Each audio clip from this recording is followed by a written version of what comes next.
বৈষম্য বিরোধী ছাত্র আন্দোলনে শরীয়তপুর এক শিক্ষার্থী সহ নিহত হয়েছেন 5 জন, যাদের গ্রামের বাড়িতে বাড়িতে এখনো শোকের মাতম। পরিবারের উপার্জনক্ষম ব্যক্তিতে হারিয়ে দেশে হারা স্বজনরা এমন মৃত্যু মেনে নিতে পারছেন না কেউই। দোষীদের দৃষ্টান্তমূলক শাস্তির দাবি জানিয়েছেন স্বজন হারা পরিবারগুলো। কাজী মনিরুজ্জামানের প্রতিবেদনে বিস্তারিত। প্রিয় সন্তানের রক্তমাখা প্যান্ট, ঘড়ি আর বেল্ট এসবই এখন মায়ের কাছে শুধুই স্মৃতি। আদরের সন্তানের এসব জিনিস সযত্নে আগলে রেখে দিনরাত মায়ের আর্তনাদ। শরীয়তপুরের রাজনগর এলাকার জুনায়েদ। খেটে খাওয়া নিরীহ জুনায়েদের ছিল না রাজনৈতিক পরিচয়। পরিবারের হাল ধরতে কাজের খোঁজে এসেছিল ঢাকায়। যা বেতন পেতেন তা দিয়ে ভাই বোনের লেখাপড়ার খরচ মেটাতেন। আশা ছিল উচ্চশিক্ষায় শিক্ষিত করবেন ভাই বোনকে, তবে তার সেই আশা আর পূরণ হলো না। বৈষম্য বিরোধী ছাত্র আন্দোলনে 19 জুলাই প্রাণ হারাতে হয়েছে জুনায়েদ ফরাজিকে।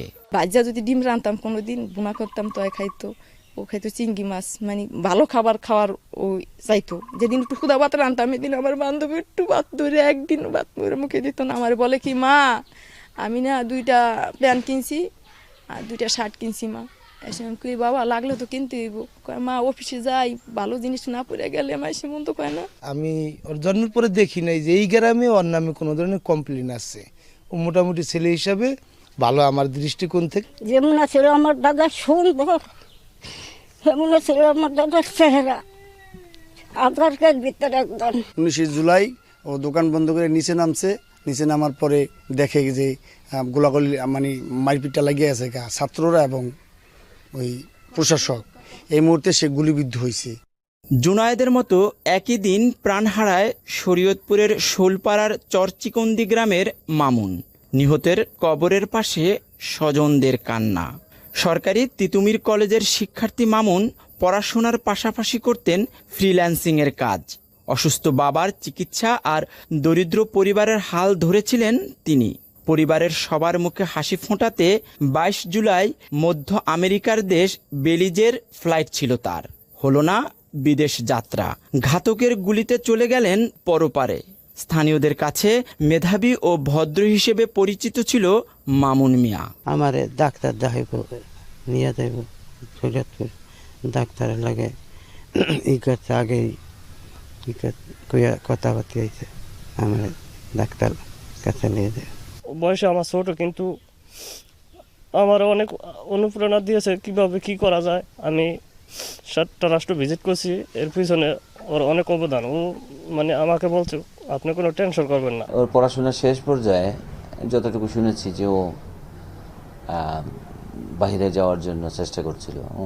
চাকরি, পড়াশোনার পাশাপাশি ও চাকরি করত। অনেক টাকা পয়সা খরচ করিয়া, অনেক কষ্ট করিয়া আমার বাবারে মানুষ করছে। আমার বাবাই তো বহু আশা বাসা করছে, বাপ মায়ের এ দেয়ব ও দেয়ব, কষ্ট করিয়া পড়াইছে, লেখাইছে। ঘাতকের গুলিতে একইভাবে প্রাণ হারাতে হয়েছে শরীয়তপুর সদরের আবুরা গ্রামের রিয়াজুল ইসলাম, জাজিরার চর খাগুটিয়া গ্রামের ব্যাংক কর্মকর্তা দুলাল মাহমুদ ও দক্ষিণ বাইকশা গ্রামের মাসুদ ব্যাপারী আর নড়িয়ার মগর গ্রামের মুদি দোকানি আলামিনকে। এসব পরিবারের আয়ের একমাত্র ভরসা ছিলেন তারা।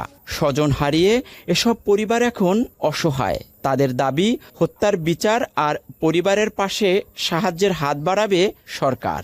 বাচ্চার তো নিয়ে বললো যে বাবা গন্ডগোল, তুমি টাকা যাইও না। বলা কিন্তু বারবার গেছে, তার ফোন না হেঁকেল।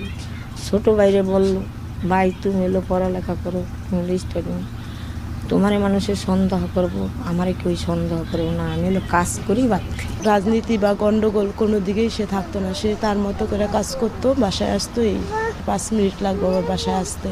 তখন এই কথা বললে সে ফোন রাখছে। রাখার পরে তো আসতে 1 ঘন্টা পরে আমার ফোন দিছে। তখন তারে নিয়ে হাসপাতাল ভর্তি করছে। বাইকে ছিল, হয়তো আমি চালাতো নেই কয়দিন, এই ছেলে মরবো পুলিশের হাতে, এই পর্যন্তই বুঝি, আর কিছু বুঝি না। এখন আমার 2টা নায়নাত করে আছে, হ্যাঁ, এই আল্লাহ বাঁচিয়ে রাখলি হয়। বৈষম্য বিরোধী ছাত্র আন্দোলনে শরীয়তপুরের 6 জন হত্যার বিচারের দাবিতে আন্দোলন করেছে ছাত্র জনতা।